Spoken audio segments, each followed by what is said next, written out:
And we are live.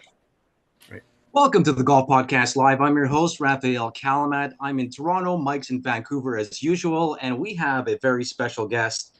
We have Mr. Bob Harig. His latest book, Drive, The Legacy of Tiger Woods, will be coming out, so make sure you pre-order, and that's what we'll be talking about. Bob, welcome to the show.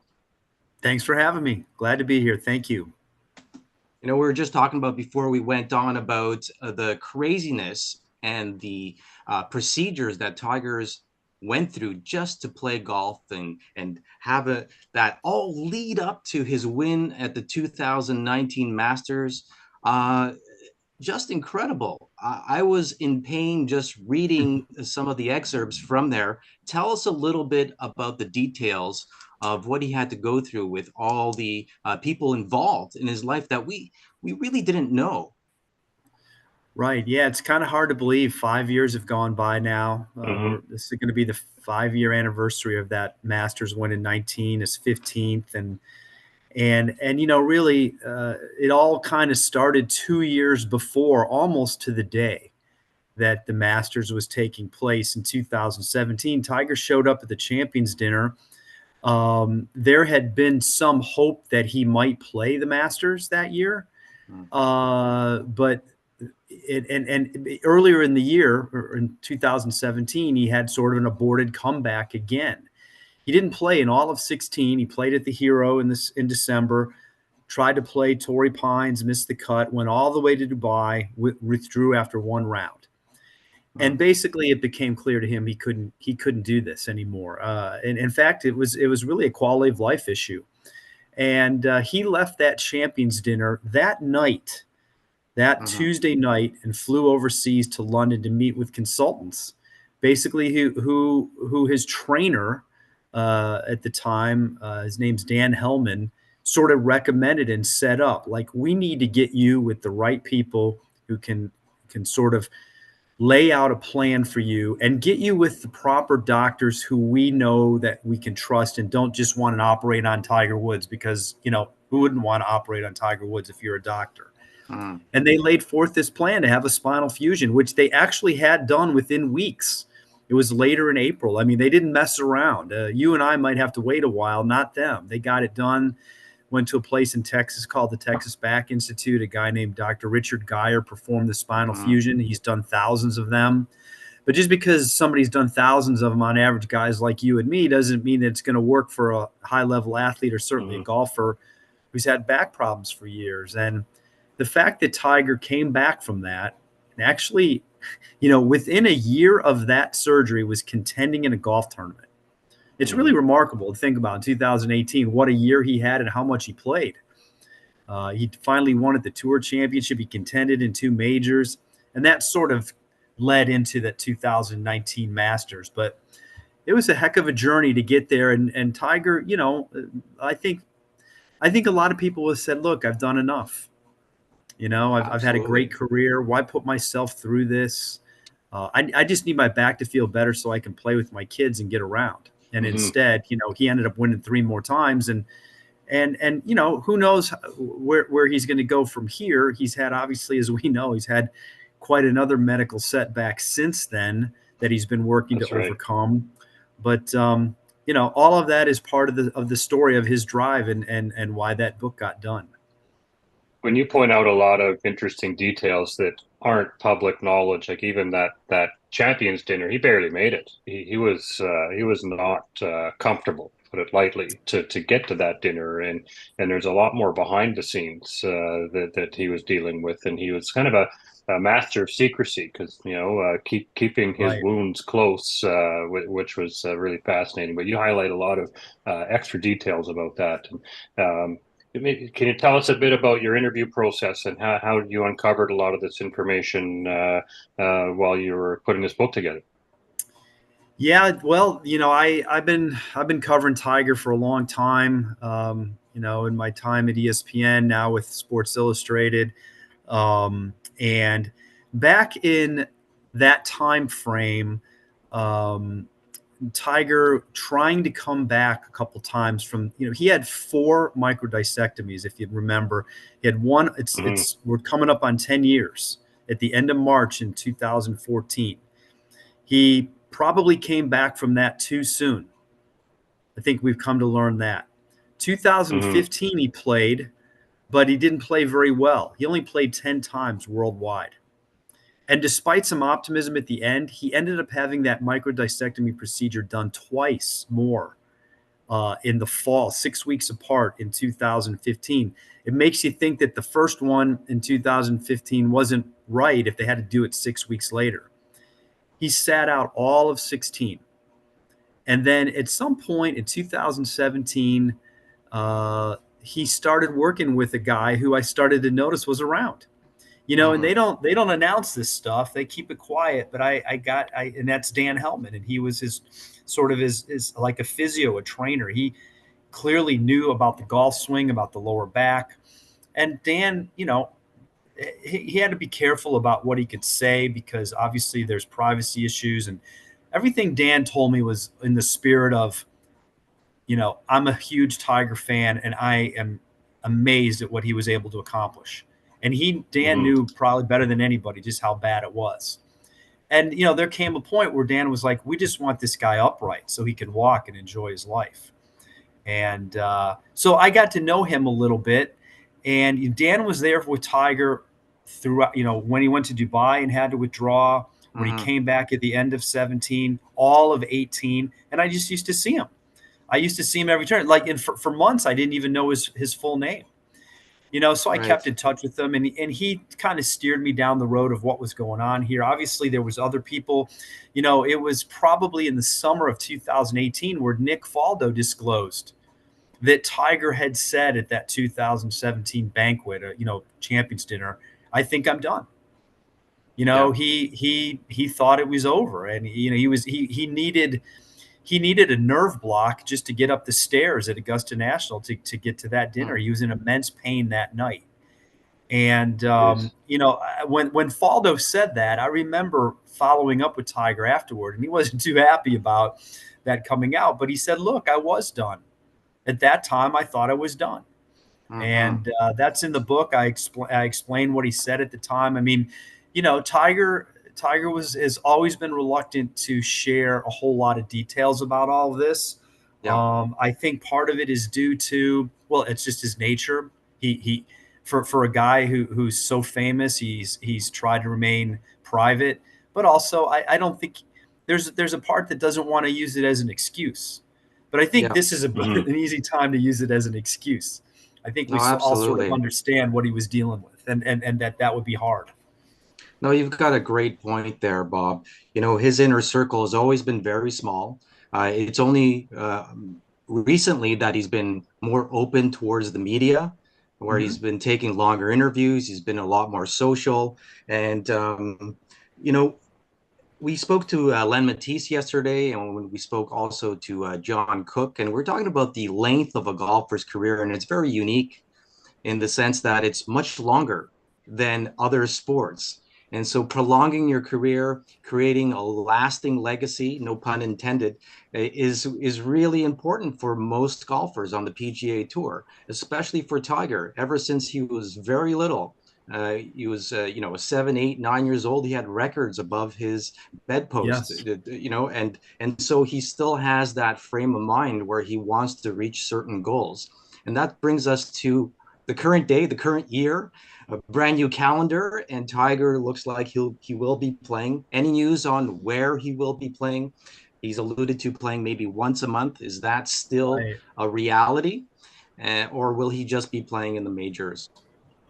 Well, I'd be surprised if he doesn't play the Genesis Invitational in a few weeks. His foundation runs the event. It benefits his foundation. He's the host.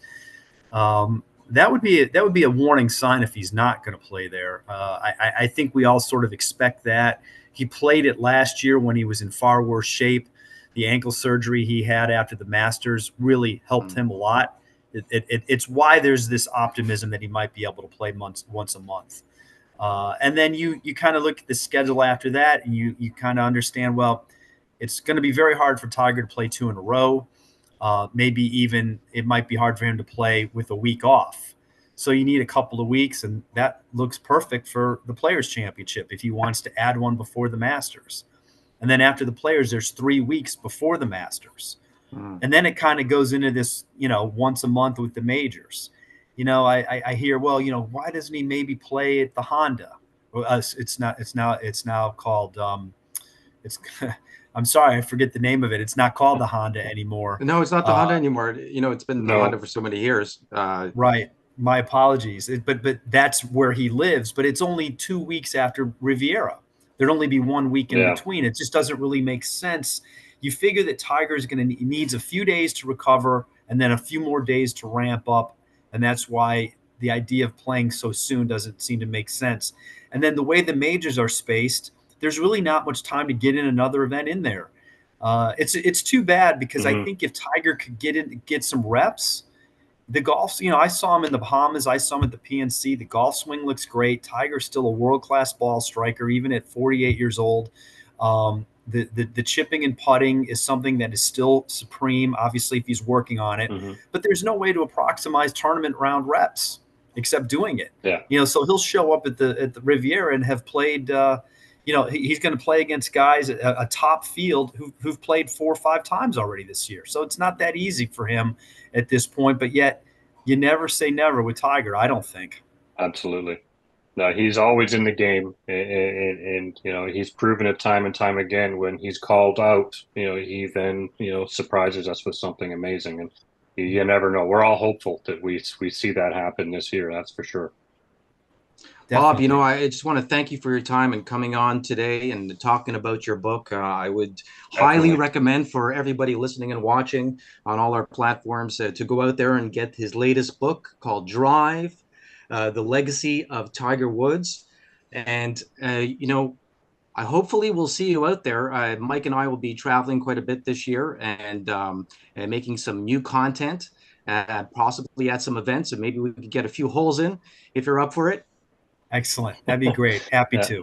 And we'll post links to your to Amazon and your X channels and all that in the description, Bob. And hopefully we can do our little part in helping promote your book. Yeah, thanks. I appreciate that. So will my publisher. Absolutely.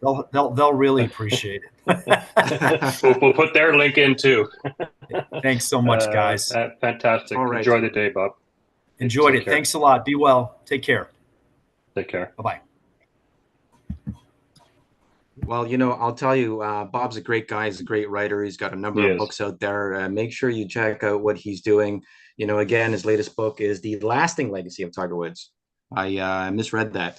But certainly, after reading a little bit, the excerpts he sent us, it's fascinating on the detail. If you're into Tiger Woods and you want to know his story and why his legacy is what it is today, then I would certainly pick up that book.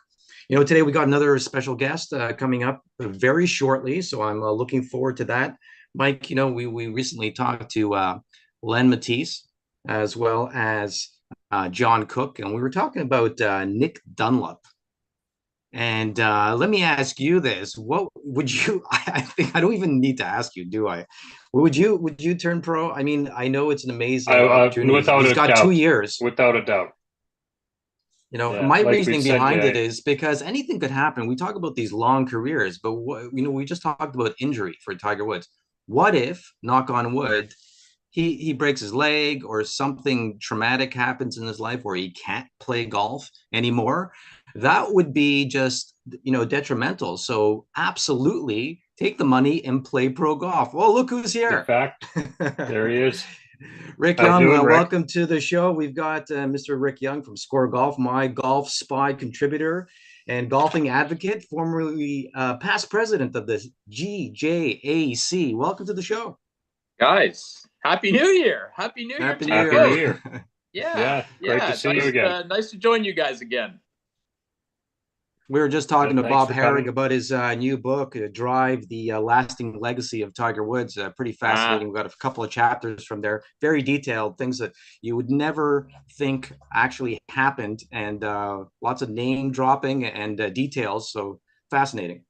Bob's one of my favorite writers, guys. He's absolutely a consummate professional. thorough with his detail and his reporting skills. And yeah, if you're not following Bob Harig, you're doing something wrong. You know, it's been a fascinating year. I know you're just back from Florida from the 2024 PGA Merchandise Show. And so obviously it's one of your things to get out there on the golf courses, to look at the products. Anything that really just stands out that really captivated you and say, wow, that's a great product? I mean, that's the trouble. I mean, we could probably spend a couple of hours, right? Like that. I think you know, I won't go into any detail on any specific product. This is what I'll tell you. This particular PGA show, I saw more technology than I've ever seen in 26 previous shows. And what I mean by that is just the sheer number of sort of AI influenced products now has sort of hit at an all-time peak for me. The entire show floor this year, if you were to remove speed training, power carts, and simulators and launch monitors, I think you'd be literally down to half the show. Right. Like yeah, I'm serious. Like it is really taking up a significant amount of square footage of the Orange County Convention Center now, and so I really kind of feel like this particular show, of all the shows that I've been to, at least maybe, well, let's just even go in the last 10 years. This particular show seemed to have had an excitement level that I haven't seen for a very, very long time. And maybe it's a generational thing. There's a lot of younger people now. This is my 41st year of golf writing. This is my 27th show. And what was really gratifying to me is the number of young people that I spoke with, that I was introduced to, that I had conversations about different things. And man, I'm bullish on this generation, like for the golf industry. I really, really am. Like there are some super, super smart kids that are going to take over, you know, from some of us old guys and stuff. And it's gratifying. Like it's really, really good to see. And I think it's, you know, it was the type of show for me that I always get a lot of the show, boys. You know that. I mean, I can curate a lot of content in a couple of days, just for my scheduling and stuff. But there's always surprises, and there's always people that are part of that. And I think this time for me, that was the thing. I think it was the young people, the younger people that are getting into this industry now, is just really, really good to see. It'd be interesting to see how this translates into golfers' playing abilities. And like you're seeing several brands, Callaway and Odyssey, where they're improving sweet spots immensely, utilizing AI technology. And will that have an effect on scoring or learning capabilities and increasing our ability to learn faster and improve and ultimately enjoy the game better? And I think that at the end of the day, I mean, that's really what AI is all about, right? I mean, the face of a golf club, whether it's a driver, irons, wedges, putter, I mean, look, none of us hit the sweet spot like professionals do, or even the best playing amateurs. I mean, we just don't. So I mean, any element, that added little bit of game improvement that we can get across the face is great stuff. And you know, Mike, you just said it. I mean, especially you mentioned Callaway, and I mean, they were the first, you know, I consider them the first OEM to really be pushing the envelope on AI, especially across their face, right?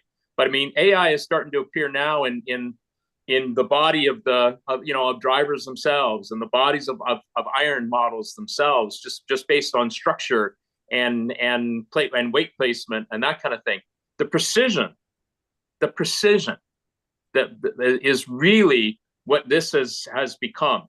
The high toe, low heel misses that the three of us know probably all too well are really starting to become, from a dispersion standpoint, are really starting to become almost a non-factor. And what I mean by that is you're still getting a reasonably good shot.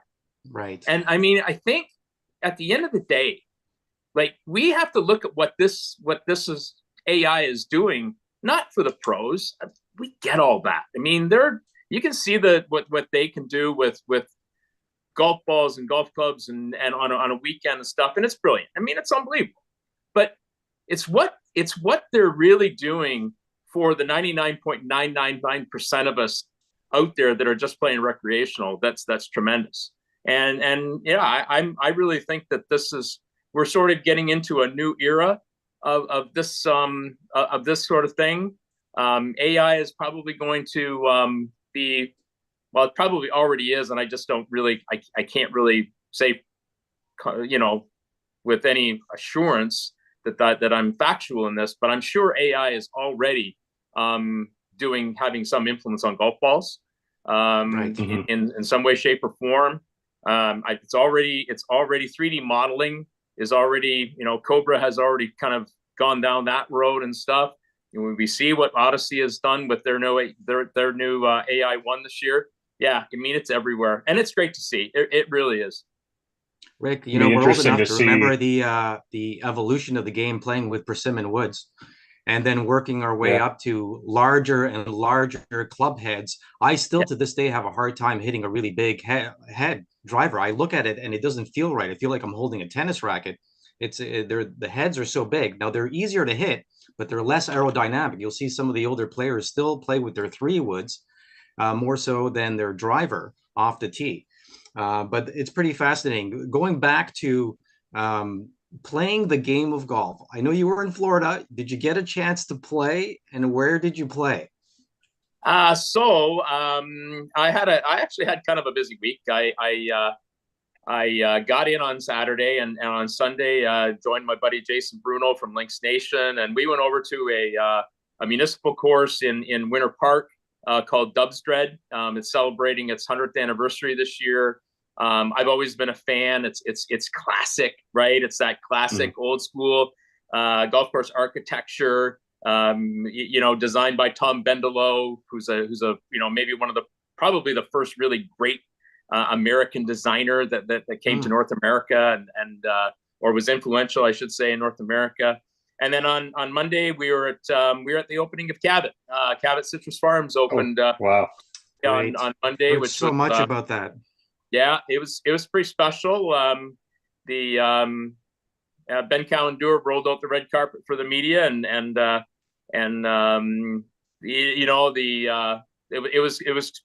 was quite an opening. Kyle France did a great job on Carew.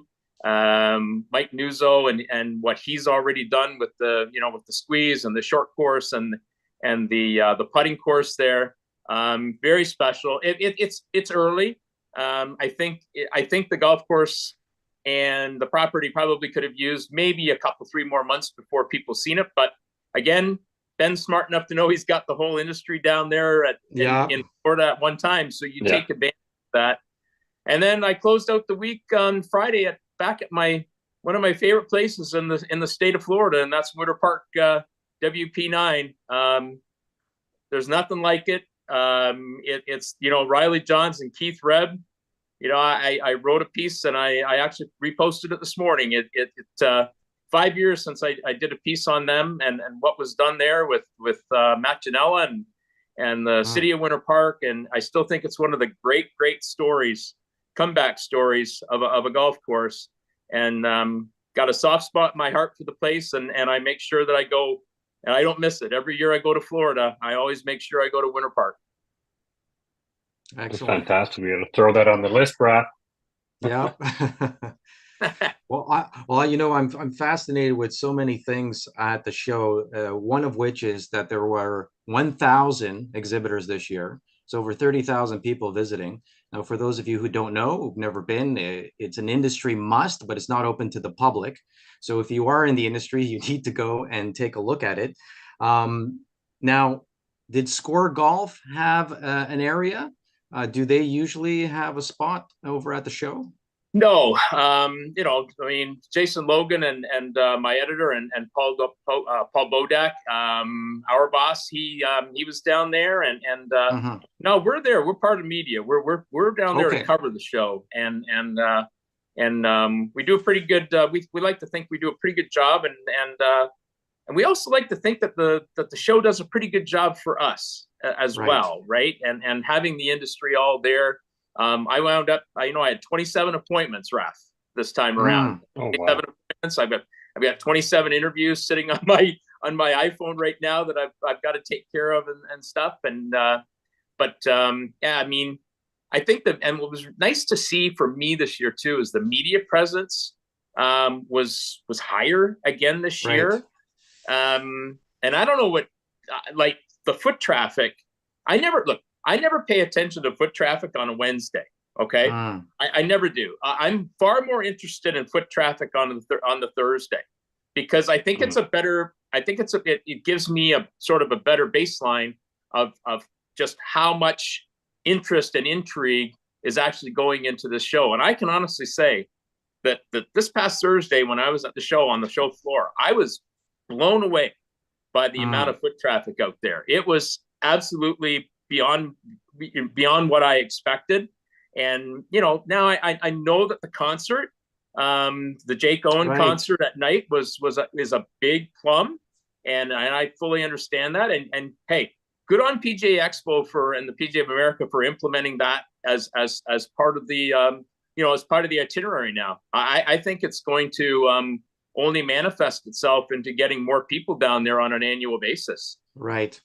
Yeah, the only thing I would always wanted to see is maybe an event coincided, like if the Honda or the Cognizant, whatever it's called right now, was at the same time, then you'd have all the star power of them representing their products, maybe be able to pop by and see what's going on, because that's close enough for that to happen. But I don't know when the last time an LPGA or Champions Tour or PGA event coincided with that.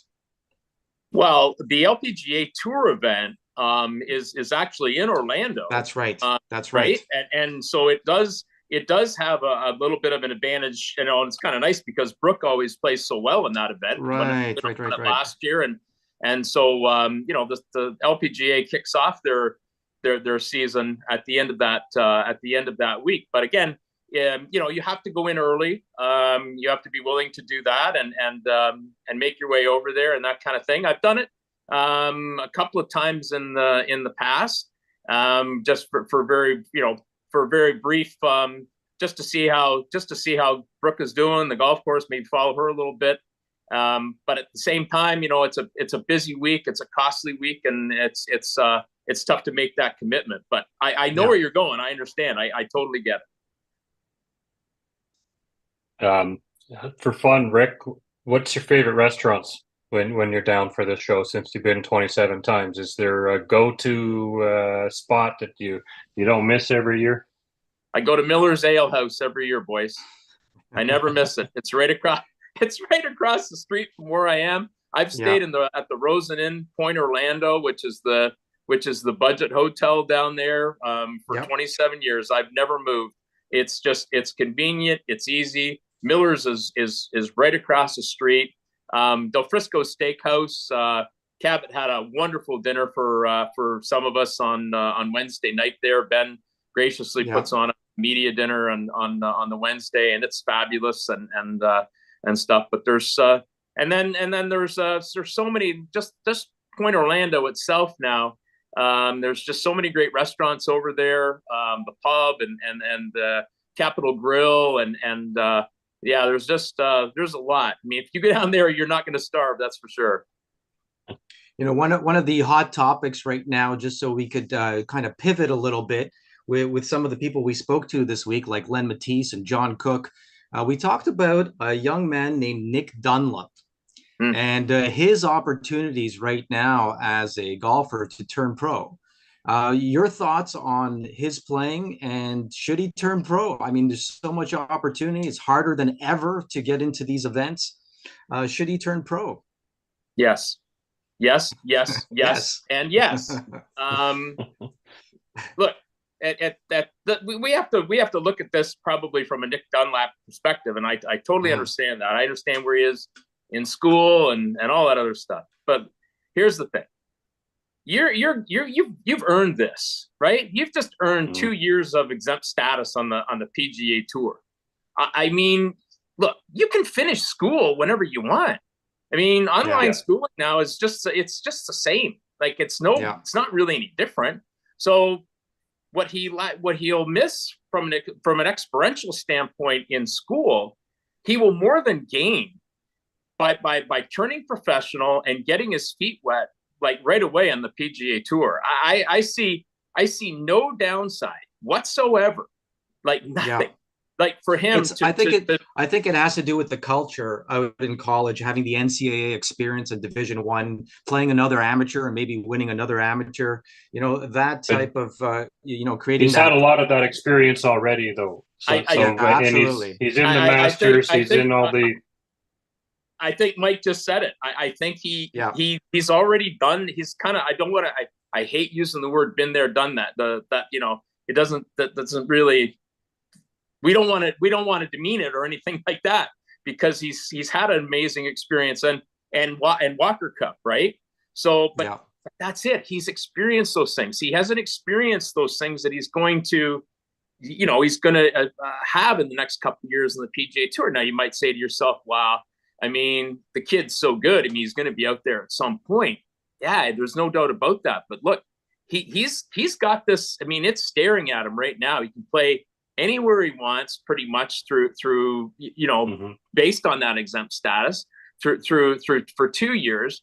I mean, if you want it, look, if go back to school, then just if that's what you really want to do, then go back after that. But I guarantee that's not going to happen. Nick Dunlap is so good.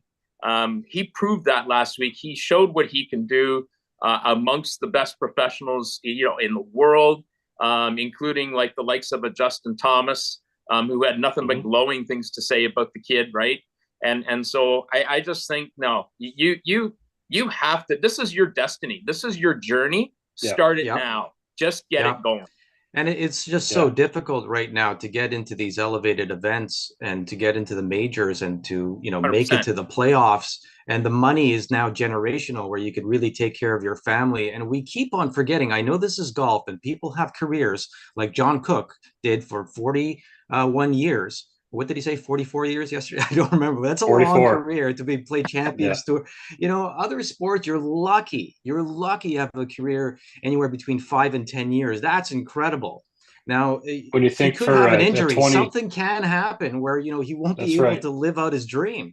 Right. Yeah. Knock on wood. But, take the opportunity. I totally agree. Another subject Mike and I have been talking. How many 20-year-olds chase down a degree that they end up not using in their career because they have a different path or whatnot? So at this moment, you're in the Masters, you're in the Open, you're dialed. And this is such a rare opportunity. He's experienced amateur golf. That U.S. amateur win was unbelievable. So carry on, take this opportunity, run with it. Because you can, like you said, Rick, you can do your schooling online if it's that important to make sure he gets that degree done or wants to make his parents happy and make sure he completes it, for whatever the reason is. This is the path right now. I think Rose Zhang is kind of going down that path right now. Is she not? Is she? I know her parents wanted her to get her degree, and I think she wants her degree and stuff. But I think some of that is she's doing online, and there's simply no reason not to, because guess what? It doesn't matter whether you attend school or whether you don't. You're still going to get the same piece of paper at the end. Yeah, that's right. That's right. Well, let's pivot again. We're going to final subject. How about our Canadians?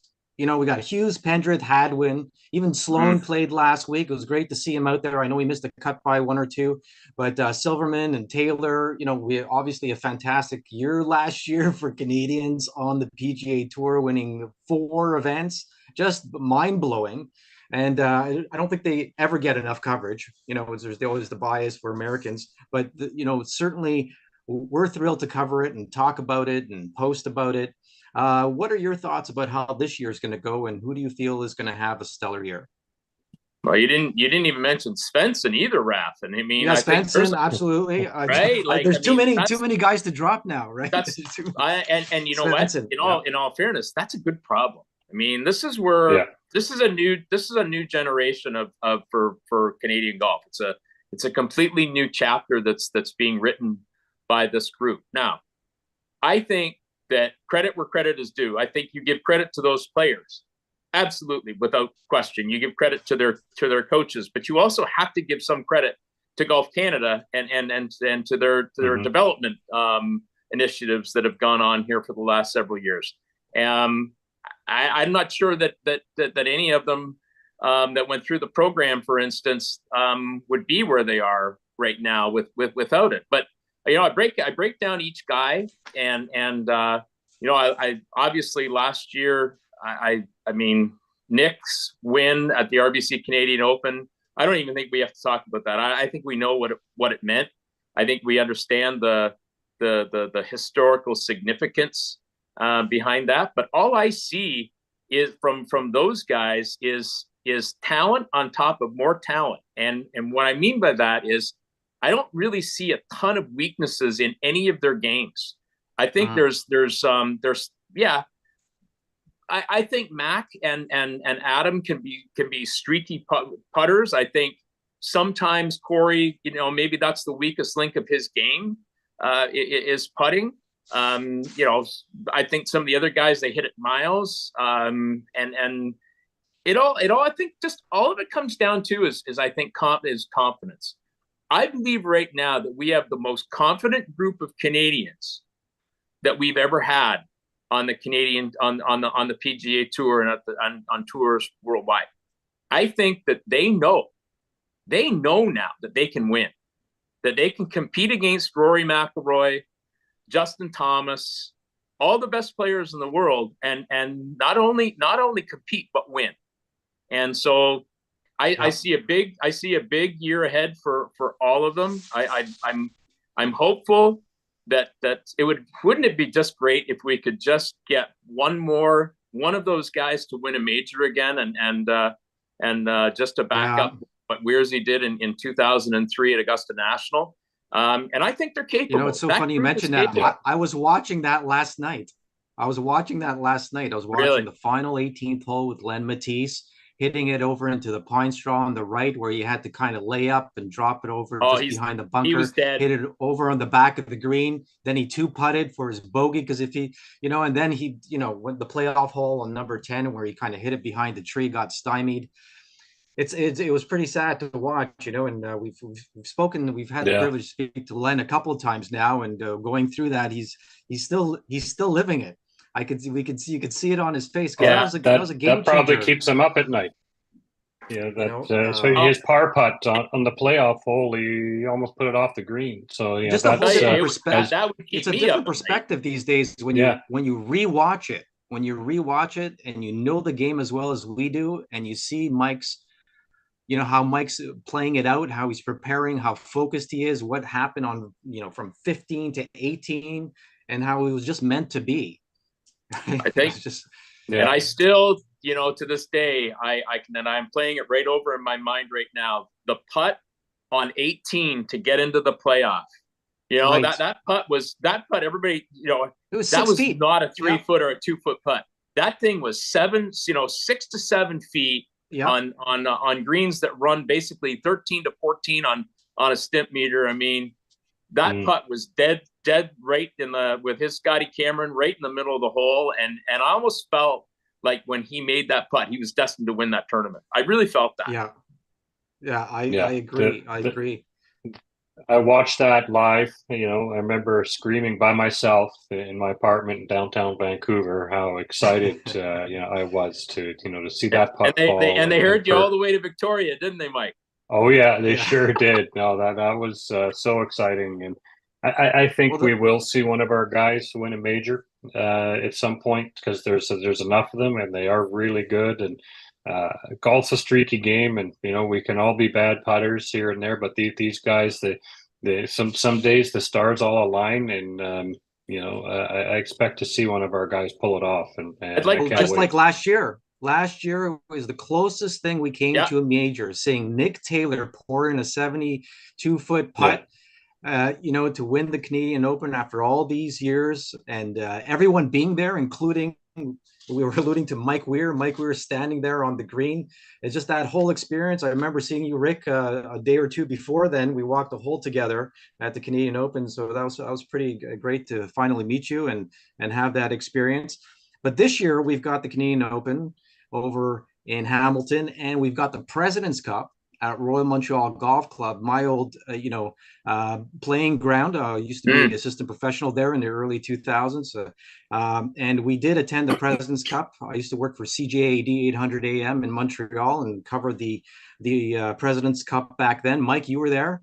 I was there. We walked the grounds. That was the first time I had a media pass, so it was like a kid in a candy store, running around that place. So it was fantastic.